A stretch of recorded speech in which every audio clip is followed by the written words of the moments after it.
এবার ভালো করে কষিয়ে নেব। ঢাকা দিয়ে দিয়ে কষাবো আমি। 5 মিনিট ঢাকা দিয়ে রেখে দেবো। 5 মিনিট রেখে দেবো, আস্তে আস্তে হবে। দারুণ হয়েছে। এরকম করে বাড়িতে অবশ্যই বানাবা কিন্তু।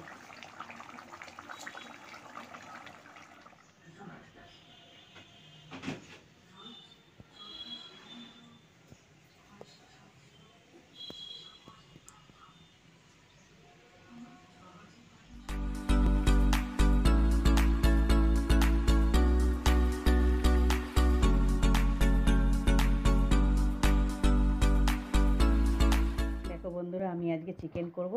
চিকেনে এইগুলো সব আমি আজকে জানো পেঁপে দিয়ে রান্না করব। পেঁপে আর আলু দিয়ে করব। একটা পেঁপে নিয়ে নিয়েছি, হাফটা দেবো, পুরোটা দেবো না। আর এখানে বেটে নিয়ে আসবো। পেঁয়াজ নিয়ে নিয়েছি, পেঁয়াজ, রসুন, কাঁচা লঙ্কা, পাকা লঙ্কা আর আদা। আর এখানে নিয়েছি চিকেনটা আমি ভালো করে ধুয়ে নিয়ে চলে এসেছি। আমি মশলাটা বেটে নিয়ে এসেছি। এর মধ্যে জিরে আর ধনে দিয়ে দিয়েছি। 1.5 চামচ ধনে আর 1 চামচ জিরে দিয়ে আমি বেটে নিয়ে এসেছি সব মশলাগুলো। আমি পেঁপেটা কেটে নিয়েছি আর আলুটা কেটে নিয়েছি, দিয়ে ভেজে নেব। এখানে টমেটো কুচিয়ে নিয়েছি, পেঁয়াজ কুচি আর লঙ্কা চিড়ে নিয়ে গেছে। এবার আমি আলু আর পেঁপেটা ভেজে নেব, লাল লাল করে ভেজে নেব।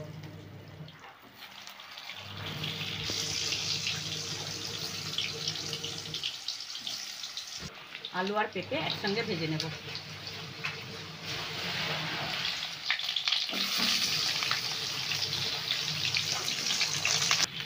দিয়েছি নুন। পেঁপেটা দিলে কিন্তু মাংসটা খুব ভালো লাগে, স্বাদ হয় খুব। আর পেঁপেটা খেতে খুব সুন্দর লাগে। এই জন্য যারা পেঁপে খেতে চাই না, মাংস দিয়ে পেঁপে রান্না করে দেওয়া খুবই ভালো লাগে। হলুদ দিয়ে দিচ্ছি।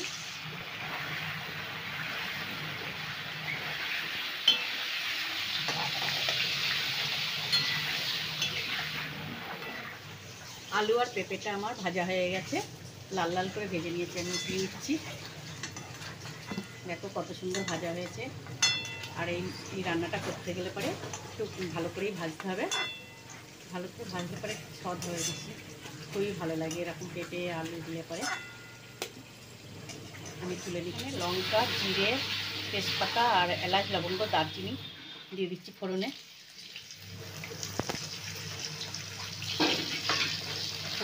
ফোড়নটা আমার প্রায় হয়ে গেছে।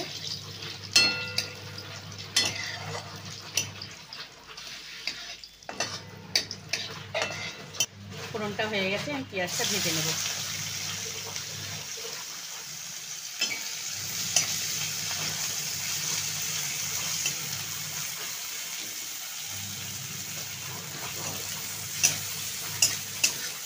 পেঁয়াজটা আমার ভাজা হয়ে গেছে।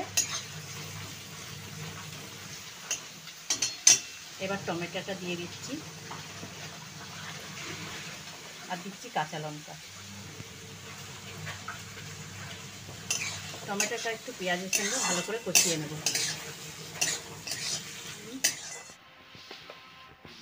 হলুদ,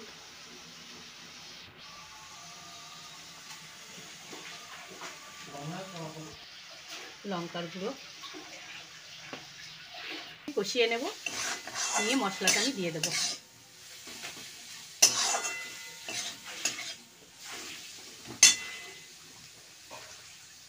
এখানে জিরে, ধনে, আদা, রসুন, পেঁয়াজ, লঙ্কা কেটে নিয়েছি, সেটা দিয়ে দিচ্ছি। মশলাটা এবার ভালো করে কষিয়ে নেব। ঢাকা দিয়ে দিয়ে কষাবো আমি। 5 মিনিট ঢাকা দিয়ে রেখে দেবো। 5 মিনিট রেখে দেবো, আস্তে আস্তে হবে। ঢাকনাটা খুলে দেখে নিচ্ছি, দেখো কত সুন্দর হয়েছে মশলাটা। 5 মিনিট ঢাকা দিয়ে রেখে দিয়েছিলাম। আর একটু মশলাটা কষাবো।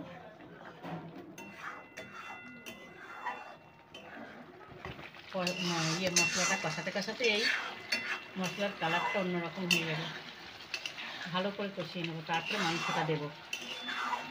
এরকম করে মাংস রান্না করে দারুণ লাগে, দারুণ। আমার কষানো হয়ে গেছে, এবার চিকেনটা আমি দিয়ে দেবো।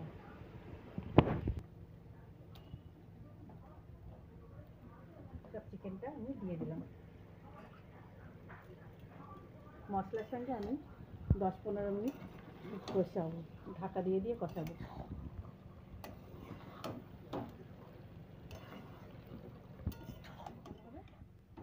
ততটাই ভালো লাগবে। আর মশলাটা খুব ভালো করে কষিয়ে নিয়েছি, চিকেনটা কষাবো। কষিয়ে আমি তারপরে আলু পেঁপে দিয়ে হালকা করে রসা করে রাখবো। খুব ঝোল করবো না, মুরগির মাংস বেশি ঝোল ভালো লাগে না। এই রান্নাটা সবাই খেতে পারে, বাচ্চা, বয়স্করা, কাকু, জেঠু, ভাই, বোন, সবাই। এই রান্নাটা খুবই ভালো, সবার পক্ষেই ভালো। এরকম করে বাড়িতে করবা। আমি 10 মিনিট ঢাকা দিয়ে রাখবো। আমি ঢাকা দিয়ে 10 মিনিট প্রায় বসিয়ে রেখে দিয়েছিলাম।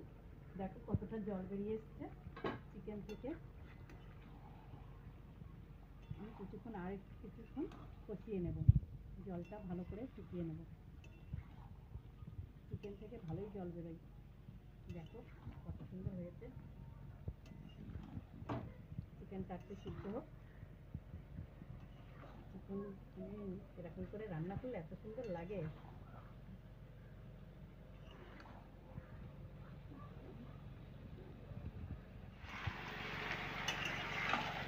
আরেকটুখানি কষাবো। দেখো কষা মাংস খেতে কিন্তু খুব ভালো লাগে, আমাদেরই সবাই খুব ভালোবাসে খেতে। আমার তো চিকেন করলে পরে কষা মাংস না খেলে ভালোই লাগে না। এত সুন্দর হয়েছে মাংসটা, আমার ভালোভাবে কষানো হয়ে গেছে। মশলার সঙ্গে একদম ভালো করে কষিয়ে নিয়েছি। এবার আমি আলু আর পেঁপেটা দিয়ে দেবো, ভেজে রাখা। দেখো আলু আর পেঁপেটা দিয়ে খানিকক্ষণ কষিয়ে নেব।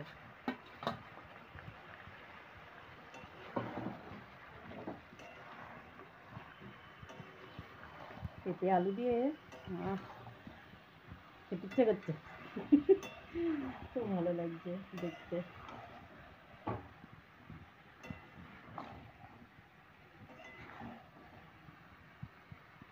মশলাটা একদম খুব সুন্দর হয়েছে। আমি কিছুক্ষণ ঢাকা দিয়ে দিয়ে করে নেব।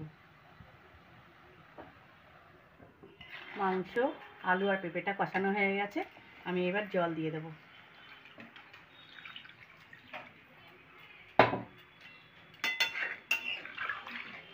জল দিয়ে কিছুক্ষণ আমি ফুটিয়ে নেব, জোরে আঁচ করে।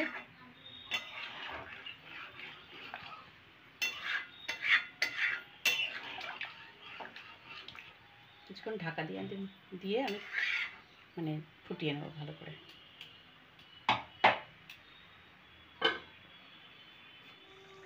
দেখো কত সুন্দর হয়েছে, ঝোলটা ফুটে গেছে। আমি একটু নুন দিয়ে দিচ্ছি, কেন জল দেওয়ার পরে নুন দিইনি। সবার স্বাদের মতন নুন দিবা, নুন আর ঝালটা তোমাদের স্বাদের মতন দিবা।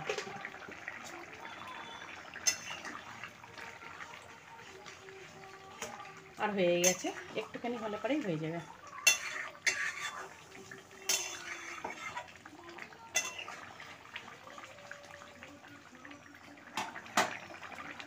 দারুণ হয়েছে, এরকম করে বাড়িতে অবশ্যই বানাবা কিন্তু। দেখো বন্ধুরা কেমন হয়েছে, সব কিছু গলে গেছে, পেঁপে আলু সব। এই দেখো সুন্দর গলেছে। আলু একটা দেখিয়ে দিচ্ছি, দেখো আলুগুলো একদম ফেটে ফেটে গেছে। আর মাংসতে একটু আলু না দিলে ভালো লাগে না, বাঙালিরা আলু খুব পছন্দ করে। এবার আমি একটা মশলা করে রেখে দিয়েছি, এই দেখো জিরে, ধনে আর গরম মশলা আর শুকনো লঙ্কা, এলাচ, লবঙ্গ, দারচিনি, এগুলো দিয়ে সব একটা মশলা করে রেখে দিয়েছি। এই মশলাটা দিলে পরে স্বাদটা দ্বিগুণ বেড়ে যায়। এরকম করে বাড়িতে ভেজে বানিয়ে রেখে দিবা। আর এরকম মাংস টাংস করলে পরেই দিবা, দেখবা খুব সুন্দর মানে ভালো লাগবে। এত সুন্দর লাগবে না, এই মশলাটা দিলে স্বাদ খুব বেড়ে যায়। দারুণ। তোমরাই বলো কেমন রান্না হয়েছে আজকে। যদি ভালো লেগে থাকে অবশ্যই লাইক করবা, কমেন্ট করবা আর শেয়ার করবা। বাই।